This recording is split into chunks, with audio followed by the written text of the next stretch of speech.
Hi, I'm Eric Summerer, and here's what's coming from the Dice Tower this week.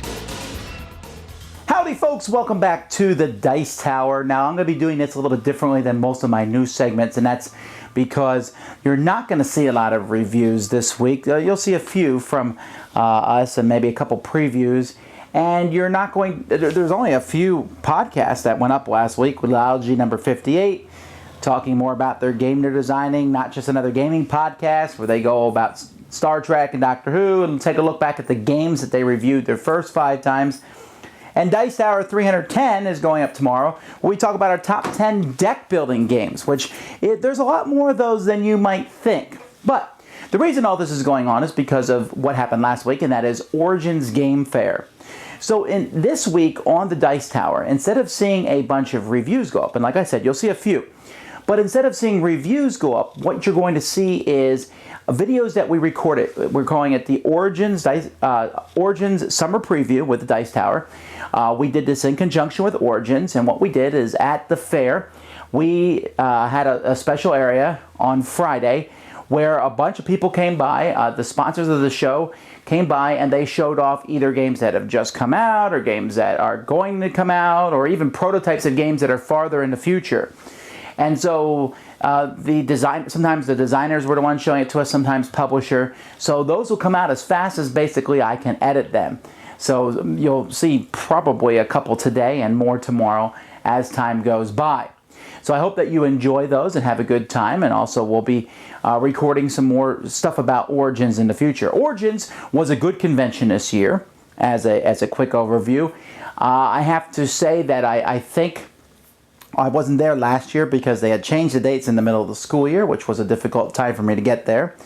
But almost every publisher I talked to thought that the show was much better this year. It had a much busier Thursday. Friday was down a little bit, and then Saturday was very busy. There was a lot of traffic. The board game room, when I went into that, was just crowded the entire time. Everywhere people seemed to be having a good time, and there was at least 20 to 30 new games that were released at Origins, which is certainly a change from the past. There was a fire alarm on Wednesday where there was a small electrical fire and they had to evacuate the whole convention center, which was a bit of a problem for people, but they handled it very well and ran the whole thing quite well. And I didn't hear much complaining. People got out, there was laughter, they went to supper, they came back, and it was basically over and back into the center. And there was quite a few publishers showing off games.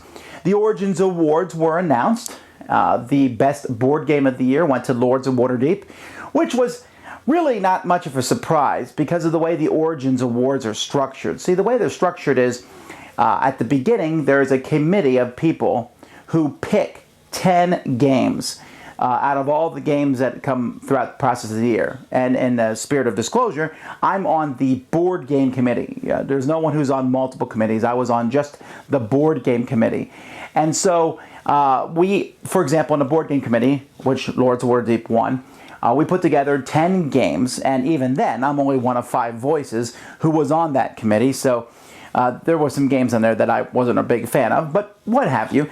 Then those games go to the Gamma Trade Show, GTS, where the folks there vote on them, and it's narrowed down to 5. The folks who go to the Gamma Trade Show are retailers, so they often look at things from a retail aspect. That gave us a list of 5 games, of which 4 were very, very, very good games. Even though I'm not a fan of Kingdom Builder, I certainly understand that it's a good game. And Mage Wars and the other game, which was Mage Knight, are both phenomenal games. Hot Rod Creeps is a fun game, but not worthy of Game of the Year material, but it made it on the list. Whatever. Lords of Waterdeep, though, I kind of knew how it would win because when the awards come to the Origins Game Fair, anybody can vote on them. And the Origins Game Fair is made up of board gamers, role-playing games, collectible card games, and so on.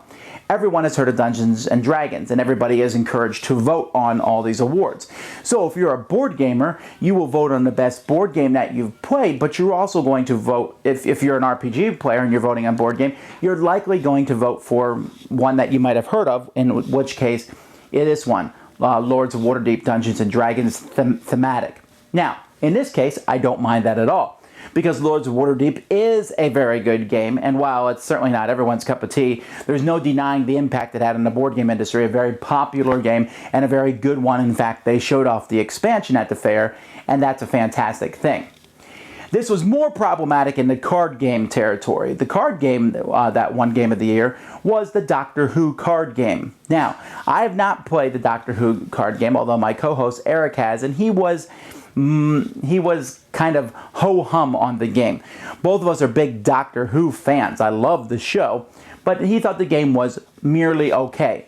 And I have to say that I'm pretty sure that that's a common thing, because while I walked through Origins and looked and saw people playing thousands of different games, I did not see one person playing the Doctor Who card game.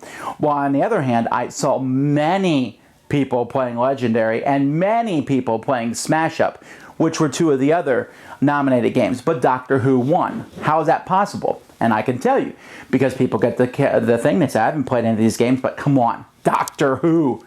Because Doctor Who is such an in thing. It's such a big thing right now, so it won. So that's a problem, because Doctor Who, the card game, just speaking from me reading about all the different people, is not the best card game of the year. And I guarantee you that a good high majority of the people who were there have not even played the game, and yet it won. So then there's the Family Party Kids game mix, which is a really pushing everything into one category, and Quarriors won that category, which I think is a very fine choice, and I'm glad. So of the awards that are board game centric, there was a historical one too, but that's mostly for war gamers, so not necessarily where I know. But of the three big ones, the board game, card game, and party game, two of those awards were very well done. The Quarriors and the Lords of Waterdeep. Doctor Who was the mistake there, I think. And so that's still better than in the past. Origins Awards have been a laughing stock, which is why I got involved with them, because I wanted to help them be better. And we can see that there's still problems in how the awards are done, but hopefully this will get better as time goes by. Anyhow, that's basically it. I really need to get editing all these Origins videos so we can post them for you guys. Lots of great stuff coming. I mean, look at this. There's a lot of really cool games that you're going to be seeing soon that we'll be reviewing. The ones on the top shelf I played, and some of them you'll see the reviews as time goes by. Others I need to play. I'm very excited to try out Titanium Wars, and let's see if it's on the very bottom shelf. There's a really cool one here I want you guys to see. Oh, Duel of Ages 2. So very exciting, folks. All that's coming up in future weeks. Dice Tower Convention is only 2 weeks away. Until next time, I'm Tom Vasel, and you've been watching The Dice Tower. To find out more about all of our podcasts, check out Dicetowernetwork.com. To see a listing of our videos, head to Dicetower.com. We'd like to thank our sponsor, Cool Stuff Incorporated, where you can buy games for great prices. Cool stuff in stock. Shut the door!